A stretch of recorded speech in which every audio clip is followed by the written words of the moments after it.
जी अस्सलाम वालेकुम। चैनल में खुश आमदीद। आबे हयात की एक और नई एपिसोड के साथ आपकी खिदमत में हाजिर हैं। पिछली एपिसोड वहां खत्म हुई थी जहां पे सालार की और इमामा के बीच की नाराजगियां खत्म हो गई थी।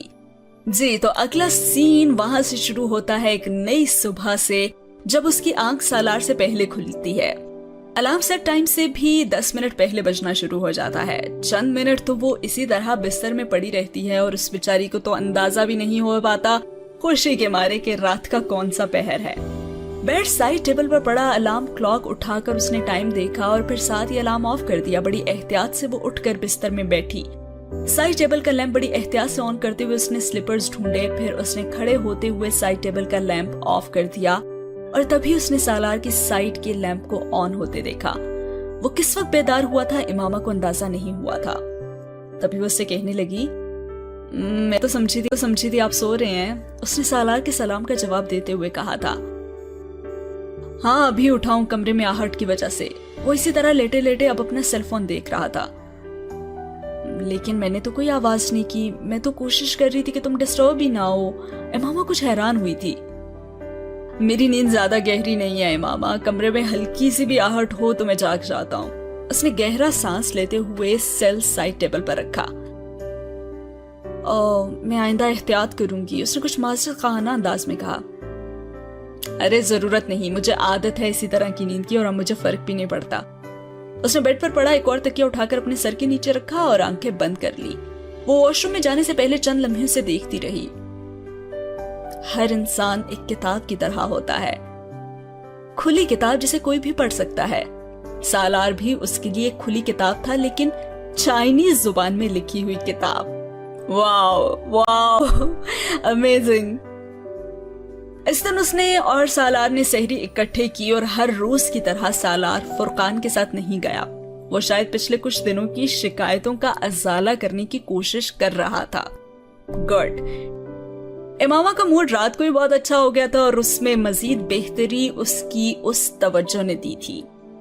मस्जिद में जाने से पहले आज पहली बार उसने उससे बताया था, इमामा तुम मेरा इंतजार मत करना, नमाज पढ़कर सो जाना, मैं काफी लेट आऊंगा। उसने उसे जाते हुए ताकीद की, लेकिन वो उसकी ताकीद को नजरअंदाज करते हुए उसके इंतजार में बैठी रही।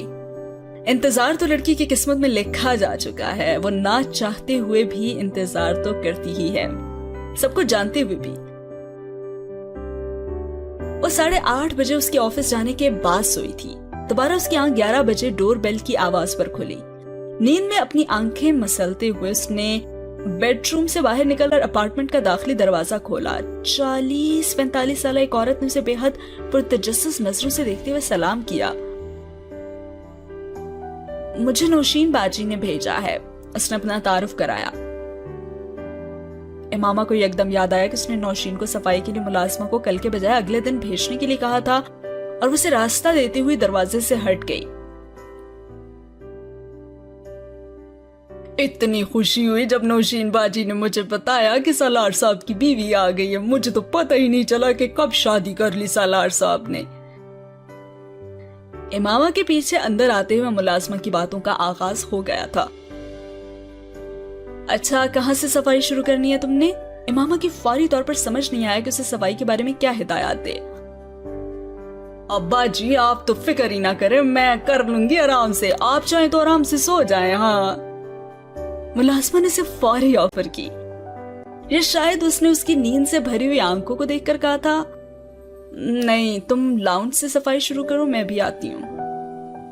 ऑफर बुरी नहीं थी, उसे वाकई बहुत नींद आ रही थी, लेकिन वो इस तरह इस घर में काम करता छोड़कर सो नहीं सकती थी।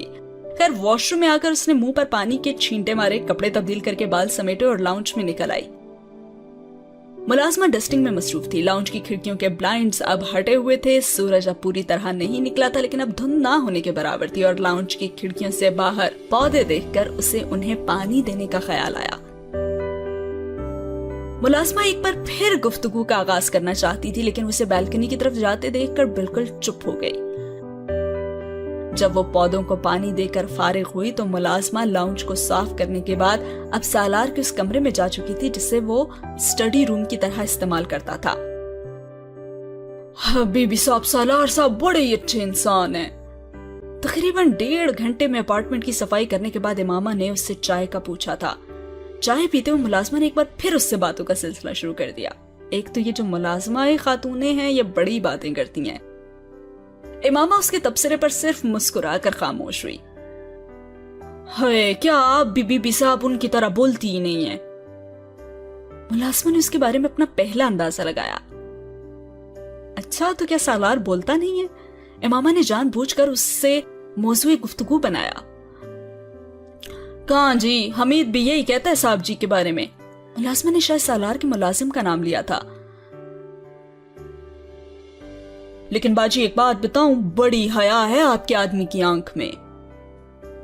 उसने मुलाजमा के जुमले पर जैसे बेहद हैरान होकर उसका चेहरा देखा था। मुलाजमा बड़ी संजीदगी से बात कर रही थी। अरे अपने फुरकान साहब जैसे हैं ना, वैसी याद सलार साहब की भी है। फुरकान साहब तो खैर से बाल बच्चों वाले हैं, लेकिन सलार साहब तो अकेले रहते हैं इधर। मैं तो कभी भी इस तरह अकेले मर्दों वाले घरों में ना सफाई वफाई नहीं करती। बड़ी दुनिया देखी है जी मैंने, लेकिन यहाँ काम करते हुए कभी नजर उठा के नहीं देखा साहब ने हमें। मैं कई बार सोचती हूँ कि बड़ी नसीब वाली औरत होगी जो इस घर में आएगी, और आप देखे ना आप आ भी गई हैं। मुलाजमा फर्राटे से बोल रही थी। हीटर के सामने सोफे पर नीम दराज इमामा उसकी बातें सुनती किसी सोच में गुम थी। इसे अपनी किस्मत में शायद रश्क आ रहा होगा, लेकिन खैर वो कहाँ बताएगी। मुलाजमा को हैरत हुई थी कि बाजी अपने शौहर की तारीफ पर खुश क्यों नहीं हुई। बाजी क्या खुश होती, कम से कम उसे तवक्को तो थी कि वह घर में काम करने वाली किसी औरत के साथ तो कभी इन्वॉल्व नहीं हो सकता। वो मर्दों की कोई बड़ी बदतरीन किस्म होती होगी जो घर में काम करने वाली मुलाजमा पर भी नजर रखते होंगे, और सालार कम से कम इस किस्म के मर्दों में शुमार नहीं हो सकता था। मुलाजमा उसकी मुसलसल खामोशी से कुछ बेजार होकर जल्दी चाय पीकर फारिग हो गई। इमामा उसके पीछे दरवाजा बंद करने गई तो मुलाजमा ने बाहर निकलने से पहले मुड़कर उससे कहा, अब्बा जी कल जरा जल्दी आ जाऊं आपके घर। इमामा ठटक कर रुक गई। उसके चेहरे पर यकीनन कोई ऐसा तासुर था जिसने मुलाजमा को कुछ बौखला दिया था। अब्बा जी मुझे छोटे बच्चे को अस्पताल लेकर जाना है ना, इसलिए कह रही थी। उसने जल्दी से कहा। हाँ ठीक है, इमामा ने बामुश्किल जैसे खुद पर काबू पाते हुए कहा और दरवाजा बंद कर दिया। कल जल्दी आने के मुतालबे ने उसे साकित नहीं किया था, बल्कि उसे साकित किया था उसके 3 लफ्जों ने, आपके घर। मतलब ये उसका घर था जिसके लिए वो इतने सालों से ख्वार होती फिर रही थी, जिसकी आस में वो कितनी बार जलाल अंसर के पीछे गिड़गिड़ाने गई थी। वो बेयकीनी से लाउंज में आकर उन दीवारों को देख रही थी जिन्हें दुनिया उसके घर के नाम से शनाख्त कर रही थी। वो वाकई उसका घर था। औरत चाहे जितनी मर्जी डिग्रियां ले ले, लेकिन सर पे छत के लिए उसे हमेशा एक मर्द की तरफ देखना पड़ता है, चाहे वो भाई हो, बाप हो या शौहर। ये सब सोचते हुए आंसुओं का एक रेला आया था उसकी आंखों में। बाज औकात इंसान समझ नहीं पाता कि वो रोए या हंसे, और अगर रोए भी तो कितना रोए, हंसे तो कितना हंसे। वो भी कुछ ऐसी ही कैफियत से गुजर रही थी। वो बच्चों की तरह हर कमरे का दरवाजा खोल खोल कर एक जगह से दूसरी जगह जा रही थी।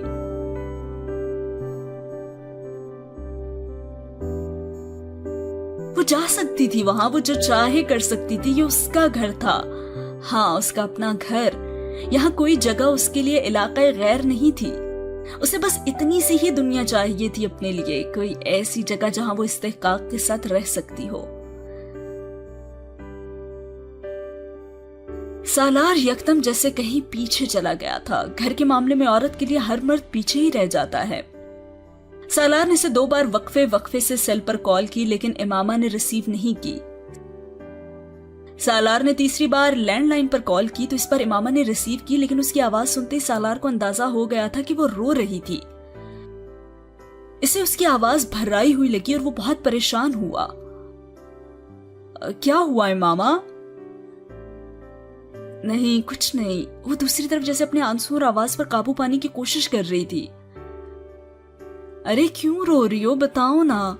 सालार की वाकई कुछ समझ नहीं आ रही थी वो क्यों रो रही है। रात तो हर झगड़े का इख्तिताम बेहद खुशगवार अंदाज में हुआ था। वो सुबह दरवाजे पर मुस्कुराकर उसे रुखसत भी करने आई थी और अब वो उलझ रहा था। और दूसरी तरफ इमामा की समझ में नहीं आ रहा था कि वो उसे अपने रोने का क्या जवाब पेश करे। उससे ये तो नहीं कह सकती थी कि वो इसलिए रो रही है कि किसी ने उसे घर वाली कहा है। सालार ये बात नहीं समझ सकता था, बल्कि शायद कोई भी मर्द नहीं समझ सकता। नहीं, वो वैसे मुझे अम्मी अब्बू याद आ रहे हैं इसलिए। सालार ने बेख्तियार एक गहरा सांस लिया। शुक्र है मेरी वजह से कुछ नहीं हुआ। ये वजह समझ में आती थी। वो एकदम पुरसुकून हुआ। इधर वो बिल्कुल खामोश थी। माँ बाप का जिक्र क्या करती, झूठ बोला था उसने, लेकिन अब रोने की जैसे एक और वजह मिल गई थी। जो आंसू पहले थम रहे थे वो एक बार फिर से बरसने लगे थे। कुछ देर वो चुपचाप फोन पर उसकी सिसकियां और हिचकियां सुनता रहा। सालार, जो कि इस गैर मुल्की बैंक में इन्वेस्टमेंट बैंकिंग को हेड करता था, छोटे से छोटा इन्वेस्टमेंट स्कैम पकड़ सकता था। खसारे में जाती बड़ी से बड़ी कंपनी के लिए बेल आउट प्लान तैयार कर सकता था। कंपनीज के मर्जर पैकेजेस तैयार करना और उसके बाएं हाथ का काम था। वो 0.1% की परसेप्शन के साथ वर्ल्ड स्टॉक मार्केट्स के ट्रेंड्स की पेशबीनी कर सकता था। मुश्किल से मुश्किल सरमायाकार के साथ वो सौदा तय कर सकता था, लेकिन शादी के इस एक हफ्ते के दौरान ही उसे ये तो अंदाजा हो गया था कि वो इमामा को रोते हुए चुप नहीं करा सकता था। वो न आंसू की वजह ढूंढ सकता था और ना ही उन्हें रोकने के तरीके उसे आते थे। वो कम से कम इस मैदान में बिल्कुल अनाड़ी था। वो कहते हैं ना कि मर्द पूरी दुनिया के मेडल्स और सर्टिफिकेट जीत कर भी अपनी बीवी, अपनी मोहब्बत के सामने आकर हार जाता है। तो कुछ सालार के साथ भी ऐसा ही हुआ था। खैर, एक लंबी खामोशी के बाद बिलाखिर उसने कह ही दिया, मुलाजमा ने घर साफ किया था आज। एक लंबी खामोशी के बाद उसने इमामा की तवज्जो रोने से हटाने के लिए जिस मौजू और जुमले का इंतखाब किया वो अहमकाना था। इमामा को जैसे यकीन नहीं आया कि ये बताने पर कि उसे अपने माँ बाप याद आ रहे हैं, सालार ने उससे ये पूछा है। पिछली रात की सालार के सारे लेक्चर्स को बालाए ताक रखते हुए इसने रिसीवर क्रेडल पर पटक दिया और फोन मनक़ता होते ही सालार को अपने अल्फाज के गलत इंतखाब का एहसास हो गया था। अपने सेल की तारीख स्क्रीन को देखते हुए उसने बेख्तियार गहरा सांस लिया। अगले 5 मिनट वो सेल हाथ में लिए बैठा रहा। उसे पता था उसने अब कॉल की तो वो रिसीव नहीं करेगी। 5 मिनट के बाद उसने दोबारा कॉल की और खिलाफे तवक्का इमामा ने कॉल रिसीव की। इस बार उसकी आवाज में खफकी थी, लेकिन वो भर्राई हुई नहीं थी। वो यकीनन रोना बंद कर चुकी थी। आई एम सॉरी यार, सालार ने उसकी आवाज सुनते ही कहा, और इमामा ने जवाब नहीं दिया। वो इस वक्त उसकी माजरत नहीं सुन रही थी। वो सिर्फ एक ही बात का जवाब ढूंढने की कोशिश कर रही थी कि उसे सालार पर गुस्सा क्यों आ जाता था। क्यों? क्या इसकी वजह ये थी कि गुस्सा वहीं आता है जहां प्यार होता है, और जहां गुस्सा बहुत ज्यादा आता है वहां बहुत ज्यादा प्यार होता है? What a stupid logic. यूं छोटी छोटी बातों पर इतने सालों में जिस एक एहसास को वो मुकम्मल तौर पर भूल गई थी वो गुस्से का एहसास था, और ये एहसास उसके लिए अजनबी हो चुका था। इतने सालों से उसने अल्लाह के अलावा किसी से कोई गिला, कोई शिकवा, कोई शिकायत नहीं की थी। किसी से नाराज होना या किसी को खफकी दिखाना तो बहुत दूर की बात है। फिर अब ये एहसास उसके अंदर क्यों जाग उठा था? सईदा अम्मा, डॉक्टर सिप्ते अली और उनकी फैमिली, उसके क्लास फेलोज, कॉलीग्स, उनमें से कभी किसी पर उसे गुस्सा तो नहीं आया था। हाँ, कभी कभार शिकायत होती थी, लेकिन वो शिकायत कभी लफ्जों की शक्ल इख्तियार नहीं कर सकी। तो फिर अब क्या हो रहा था उसे?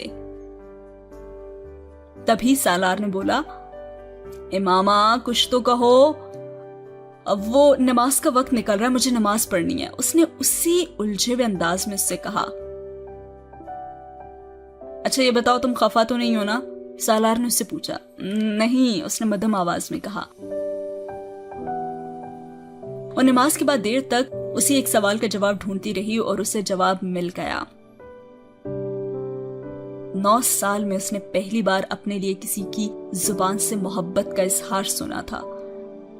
वो एहसान करने वालों के हुजूम में थी पहले, और अब पहली बार किसी मोहब्बत करने वाले के हिसार में आई थी। गिला शिकवा, नाज, नखरा, गुस्सा, खफगी, ये सब कैसे ना होता। उसे पता था कि जब वो रूठेगी तो वो उसे मना लेगा, खफा होगी तो वो उसे वजाहतें देगा। मान था या गुमान, लेकिन जो कुछ भी था गलत नहीं था। इतने सालों में जो कुछ उसके अंदर जमा हो गया था वो किसी लावे की तरह निकल रहा था, और अब वो आहिस्ता आहिस्ता नॉर्मल हो रही थी। और इसी के साथ ये सीन हुआ खत्म। शाम को सालार उसे खुशगवार मूड में देखकर हैरान हुआ था। ये खिलाफे तवक्को था, खासतौर पर दोपहर वाले वाक़े के बाद। लेकिन इस रात वो उसे डिनर के लिए बाहर ले गया। वो बेहद नर्वस थी लेकिन बेहद एक्साइटेड भी। वो कितने सालों के बाद यूं किसी रेस्टोरेंट के ओपन एयर हिस्से में बैठी बारबेक्यू खा रही थी। खाने के बाद वो दोनों विंडो शॉपिंग की नीयत से मार्केट चले आए। सालार ने बड़ी नरमी और तवज्जो से उसे खुद को संभालने का मौका दिया था। वो उससे हल्की फुल्की बातें करता रहा और खाना खत्म होने तक वो नॉर्मल हो ही चुकी थी। हाँ, ईद आ रही थी ना। ईद की खरीदारी की वजह से मार्केट में इस वक्त बड़ी गहमा गहमी थी। वो बहुत अरसे के बाद वहां आई थी। मार्केट की तकरीबन शक्ल बदल चुकी थी। वो बेहद हैरत से उन न्यू ब्रांड्स और दुकानों को देखते हुए गुजर रही थी जो 8-9 साल पहले वहां नहीं थे।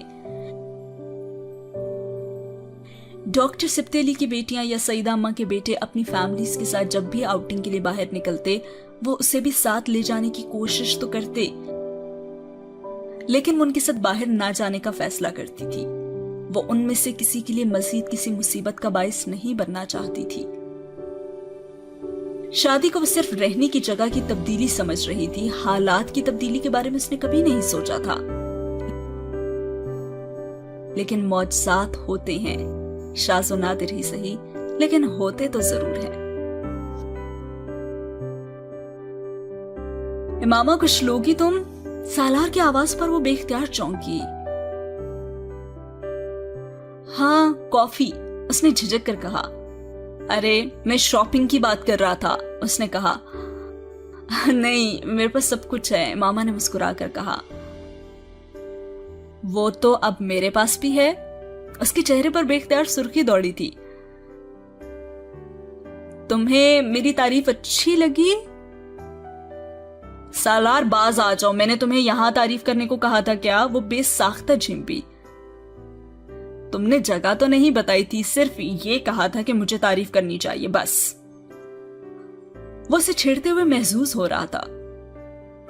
इमामा ने इस पर गर्दन मोड़कर उसे नजरअंदाज किया। उसके साथ चलते चलते एक शोकेस में डिस्प्ले पर लगी एक साड़ी देखकर वो बेसाख्ता रुकी। कुछ देर सताइशी नजरों से उस साड़ी को देखती रही। वहां शोकेस में लगी यही वो शय थी जिसके सामने वो यूं ठिठक कर रुक गई थी।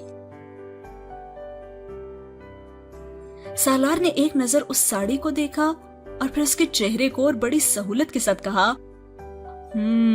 मुझे लगता है ये साड़ी तुम पर बहुत अच्छी लगेगी, आओ ले लेते हैं। वो ग्लास डोर खोलते हुए बोला, नहीं नहीं, मेरे पास बहुत से फैंसी कपड़े हैं। इमामा ने उसके बाजू पर हाथ रखकर उसे रोका। लेकिन मैंने तो कुछ नहीं दिया ना तुम्हें शादी पर, इसलिए मैं अब कुछ देना चाहता हूँ। चलो एक एक करके सारे गले तुम्हारे खत्म करूंगा। वो इस पर बोल नहीं सकी और वह साड़ी उसे वाकई बहुत अच्छी लगी थी। लेकिन उसके अंदर की वो जो औरत जो कहती थी कि वो उससे कुछ नहीं लेगी और वो उसका एहसान नहीं लेगी और वो नहीं चाहती कि वो उस पर वैसे जाया करे, कैसे कह सकती थी कि हाँ मुझे अच्छी लग रही है, मुझे ले दो। खैर उस बुटीक से उन्होंने सिर्फ वो साड़ी नहीं खरीदी बल्कि चंद और सूट भी लिए थे। दूसरी बुटीक से घर में पहनने के लिए कुछ रेडीमेड मलबूसात और कुछ स्वेटर्स और जूते भी लिए थे। मुझे पता है तुम्हारे पास कपड़े हैं, लेकिन तुम मेरे खरीदे हुए पहनोगी तो मुझे ज्यादा अच्छा लगेगा ना। ये सब मैं अपनी खुशी के लिए कर रहा हूं, तुम्हें खुश करने की कोशिश नहीं कर रहा। अच्छा। उसके पहले एतराज पर सालार ने बेहद रसानियत से कहा था। इमामा ने उसके बाद एतराज नहीं किया। उसे कुछ झिझक थी, लेकिन थोड़ी देर में ये झिझक भी खत्म हो गई थी। फिर उसने सारी चीजें अपनी पसंद से ली थी। मुझे तो तुम पर हर चीज अच्छी लगती है, सो तुम मुझसे मत पूछो, ठीक है? उसने सालार की पसंद पूछी तो वो मुस्कुराते हुए बोला, सालार लाउंज की खिड़कियों पर कर्टन्स लगा लें, इमामा को याद आया। तो ब्लाइंड से क्या इशू है तुम्हें? वो चौंका। कोई नहीं, लेकिन मुझे कर्टन्स अच्छे लगते हैं, खूबसूरत से होते हैं ना। हाँ तो क्यों नहीं? सालार ने अपने दिली तासुरात छुपाते हुए मुस्कुराकर उससे कहा, और वो उससे कह नहीं सका कि उसे पर्दों से चिढ़ थी। रात 11:15 के करीब एक कैफे में कॉफी और केक खाने के बाद वो तकरीबन 12:30 बजे घर वापस आए। लाहौर तब तक एक बार फिर धुंध में डूब चुका था, लेकिन जिंदगी के रास्ते से धुंध छटने लगी थी। घर आने के बाद भी वो बेमकसद उन चीजों को खोलकर सोफे पर बैठ गई। कितने सालों बाद वो मिलने वाली किसी चीज को तशक्कुर और एहसानमंदी के बोझ के साथ नहीं, बल्कि इस्तेहकाक के एहसास के साथ देख रही थी। औरत के लिए बहुत सारी नेमतों में से एक नेमत उसके शौहर का उसकी जात पर रुपया खर्च करना भी है, और ये नेमत क्यों था वो उसे आज समझ पाई थी। डॉक्टर सिप्ते अली और उनकी बीवी हर सीजन के आगाज में से कपड़े और दूसरी चीजें खरीद कर देते थे। सईदा अम्मा भी उसके लिए कुछ न कुछ तो जरूर लाती थी। उनके बेटे और डॉक्टर सिप्ते अली की बेटियां भी उसे कुछ न कुछ भेजते ही रहते थे, लेकिन उनमें से किसी चीज को हाथ में लेते हुए उसने ऐसी खुशी या सुकून महसूस नहीं किया था। वो खैरात नहीं थी, लेकिन वो हक भी नहीं था। वो एहसान था, और वो इतने सालों में अपने वजूद को एहसानों का आदी नहीं बना सकी थी। बेशक वो उसकी जिंदगी का हिस्सा जरूर बन गए थे, और ये कैसा एहसास था जो इन चीजों को गोद में लिए उसे एहसास हो रहा था। खुशी, आजादी, इत्मीनान, सुकून, या फिर कोई ऐसी शय जिसके लिए उसके पास लफ्ज ही नहीं थे। और इन चीजों को ऐसे घूर घूर के देखते हुए सालार ने आखिरकार उससे पूछ ही लिया, क्या हुआ है मामा, क्या देख रही हो तुम? सालार कपड़े तब्दील करके वॉशरूम से निकला था, और ड्रेसिंग रूम की लाइट ऑफ करके कमरे में आते हुए उसने इमामा को उसी तरह सोफे पर वो सारी चीजें फैलाए बैठे देखा, और वो हैरान सा हुआ। वो जब से आई थी उस वक्त से उन चीजों को लेकर बैठी हुई थी। नहीं, कुछ भी नहीं, मैं बस रखने ही लगी थी। इमामा ने उन चीजों को समेटना शुरू कर दिया। ये अंदर की बात औरतें कभी भी नहीं बताती। तभी सालार ने उसे कहा कि एक वार्डरोब मैंने खाली कर दिया, तुम अपने कपड़े उसमें रख लो। अगर कुछ और जगह की जरूरत हो तो गेस्ट रूम की एक और वार्डरोब भी खाली है, तुम उसे इस्तेमाल कर सकती हो। वो अपने कमरे से कुछ ढूंढता हुआ उससे कह रहा था, मुझे सईदा अम्मा के घर से अपना सामान लाना है। इमामा ने सारी चीजों को दोबारा डिब्बों और बैग्स में डालते हुए कहा, कैसा सामान? वो अभी तक दराज में कुछ ढूंढ रहा था। वही मेरे जहेज का सामान, इमामा ने बड़ी रसानी से कहा। मसलन? वो दराज से निकाले के कुछ पेपर्स देखते हुए चौंका। बर्तन है, इलेक्ट्रॉनिक्स की चीजें हैं, फर्नीचर भी है, लेकिन वो शोरूम पर है, और भी कुछ छोटी छोटी चीजें हैं। वो उन पेपर्स को दराज में रखकर उसकी बात सुनता रहा। तुम्हारे जाती इस्तेमाल की कोई चीज है वहां? उसने पूछा। वो सब मेरी जाती चीजें हैं, उसने बेसाख्ता कहा। वो जहेज का सामान है, सालार ने उसे जताने वाले अंदाज में कहा। अब तुम कहोगे कि तुम्हें जहेज नहीं चाहिए? वो कुछ जज्बस होकर बोली। नहीं बाबा, मुझे किसी भी किस्म का सामान नहीं चाहिए, सालार ने दो टोक अंदाज में कहा। तो तुम्हें लगता है कि इस अपार्टमेंट में पहले किसी सामान की कमी है, और तुम चाहती हो यहां हर चीज दो दो की तादाद में हो? रखेंगे कहां भाई? वो पूछ रहा था, और इमामा सोच में पड़ गई। इतने सालों से चीजें मैं खरीदती रही हूं अपने लिए, लेकिन ज्यादा सामान अब्बू के पैसों से आया है, वो नाराज होंगे। वो अब भी तैयार नहीं थी।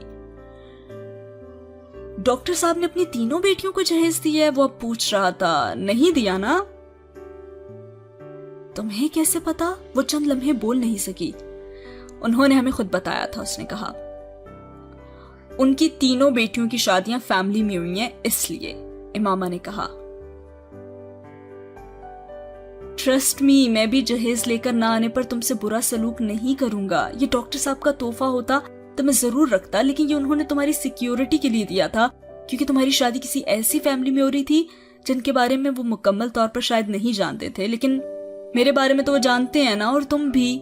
سالار نے اس سے کہا اچھا لیکن میرے برتن، بیڈ شیٹس اور کپڑے ہیں، چھوٹی چھوٹی کتنی چیزیں ہیں جو میں اتنے سالوں سے جمع کر رہی ہوں، اب کیسے دے دوں یہ سب کچھ؟ وہ ناخوش تھی۔ اچھا ٹھیک ہے، جو چیز تم نے اپنے پیسوں سے لی ہے وہ لے آؤ اور باقی سب چھوڑ دو، وہ کسی خیراتی ادارے کو دے دیں گے، ٹھیک ہے؟ سالار نے ایک اور حل نکالا اور وسپر کچھ سوچنے لگی۔ اب میں تمہیں صبح آفس جاتے ہوئے سعیدہ اماں کی طرف چھوڑ دوں گا اور آفس سے آج ذرا جلدی آ جاؤں گا، تمہاری پیکنگ بھی کروا دوں گا، صحیح ہے؟ وہ ہاتھ میں کچھ پیپرز لیے اسی کی طرف آیا، صوفے پر اس کے پاس پڑی چیزوں کو ایک طرف کرتے ہوئے اس کے پاس بیٹھ گیا۔ اچھا یہ جس جگہ پر کراس کا نشان ہے اس پر سائن کر دو۔ اس نے کچھ پیپرز اس کی طرف بڑھاتے ہوئے ایک پین اسے تھمایا۔ یہ کیا ہے؟ اس نے کچھ حیران ہو کر ان پیپرز کو دیکھا۔ میں اپنے بینک میں تمہارا اکاؤنٹ کھلوا رہا ہوں۔ لیکن میرا اکاؤنٹ تو پہلے ہی کھلا ہوا ہے۔ تو کوئی بات نہیں، ایک اکاؤنٹ میرے بینک میں بھی صحیح، برے نہیں ہیں، ہم اچھی سروس دیتے ہیں۔ اس نے مذاق کیا اور امامہ نے پیپرز پر سائن کرنا شروع کر دیے۔ تو پھر وہ اکاؤنٹ بند کروا دوں؟ امامہ نے سائن کرنے کے بعد کہا۔ نہیں، اسے وہیں رہنے دو تم۔ سالار نے پیپرز اسے لیتے ہوئے کہا۔ تمہیں اکاؤنٹ کھولنے کے لیے کتنی رقم کا چیک دوں؟ امامہ کا خیال تھا کہ وہ غیر ملکی بینک ہے، یقیناً اکاؤنٹ کھلوانے کے لیے ملکی بینک کی نسبت کچھ زیادہ رقم کی ضرورت ہوگی۔ تمہارا حق مہر پے کرنا ہے نا مجھے، اسی رقم سے کھول دوں گا۔ سالار نے پیپرز ایک لفافے میں رکھتے ہوئے سے کہا۔ اچھا اس پر ایک فگر لکھو۔ امامہ نے حیرانی سے اس کی رائٹنگ پیڈ کو دیکھا جو اس نے اس کی طرف بڑھایا تھا۔ کیسی فگر؟ وہ الجھی۔ کوئی بھی فگر، اپنی مرضی کے کچھ ڈیجٹس لکھو، سالار نے اس سے کہا۔ لیکن کیوں؟ وہ مزید الجھی۔ سالار نے اس کے ہاتھ میں پین تھمایا، اس نے دوبارہ پین پکڑ تو لیا لیکن اس کا ذہن مکمل طور پر خالی تھا۔ کتنے ڈیجٹس کا فگر؟ امامہ نے چند لمحے بعد اس کی مدد چاہی، وہ یکدم سوچ میں پڑ گیا اور پھر اس نے کہا اگر تم اپنی مرضی سے کوئی فگر لکھو گی تو کتنے ڈیجٹس لکھو گی؟ ہاں 7 ڈیجٹس۔ امامہ سوچ میں پڑ گئی۔ آل رائٹ، لکھو پھر۔ سالار کے چہرے پر بے اختیار مسکراہٹ آئی۔ امامہ چند لمحے اس صاف کاغذ کو دیکھتی رہی اور پھر اس نے لکھنا شروع کر دیا۔ 375290۔ اس نے رائٹنگ پیڈ سالار کی طرف بڑھا دیا اور کاغذ پر نظر ڈالتے ہوئے چند لمحوں کے لیے جیسے سکتے میں آ گیا اور پھر کاغذ کو پیڈ سے الگ کرتے ہوئے بے اختیار ہنسا۔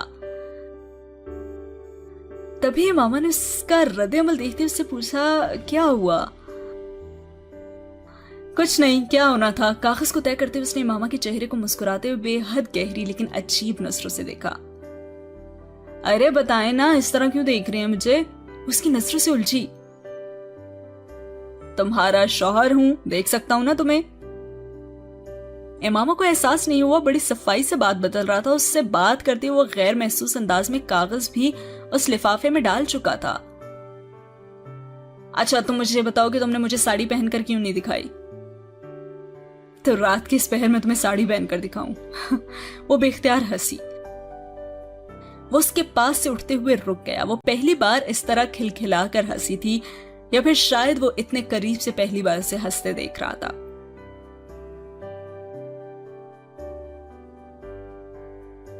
ایک بیگ کے اندر ڈبے رکھتے ہوئے امامہ نے اپنے چہرے پر اس کی نظریں محسوس کی اور اس نے سر اٹھا کر دیکھا تو وہ واقعی اسے دیکھ رہا تھا۔ جناب اب کیا ہوا ہے؟ میں ایک بات سوچ رہا تھا۔ سنجیدہ تھا۔ کیا سوچ رہے ہو؟ کہ تم صرف روتے ہی نہیں بلکہ ہنستے ہوئے بھی بہت اچھی لگتی ہو۔ اس کی آنکھوں میں پہلے حیرت آئی، پھر چمک اور پھر خوشی۔ سالار نے ہر تاثر کو پہچانا تھا، یوں جیسے کسی نے اسے فلیش کارڈ دکھائے ہوں۔ پھر اس نے اسے نظریں چراتے ہوئے دیکھا، پھر اس کے چہرے کا رنگ بدلتے دیکھا۔ پہلے اس کے کان کی لوئیں سرخ ہوئیں، پھر اس کے گال، ناک اور شاید اس کی گردن بھی۔ اس نے زندگی میں کبھی کسی عورت یا مرد کو اتنے واضح طور پر رنگ بدلتے نہیں دیکھا تھا جس طرح اسے۔ 9 سال پہلے بھی 2-3 بار اس نے اسے غصے میں اسی طرح سرخ ہوتے دیکھا تھا۔ اس کے لیے عجیب سہی لیکن یہ منظر بہت دلچسپ تھا، اور اب اسے محبوب ہوتے ہوئے بھی اسی انداز میں سرخ ہوتے دیکھ رہا تھا، اور یہ منظر اس سے زیادہ دلچسپ تھا۔ یہ کسی بھی مرد کو پاگل کر سکتی تھی۔ اس کے چہرے پر نظریں جمائے اس نے اعتراف کیا، اور اس نے اپنی زندگی میں آنے والی کسی عورت کو اتنے بے ضرر جملے پر اتنا شرماتے ہوئے نہیں دیکھا تھا، اور اس کو شکایت تھی کہ وہ اس کی تعریف نہیں کرتا۔ واو!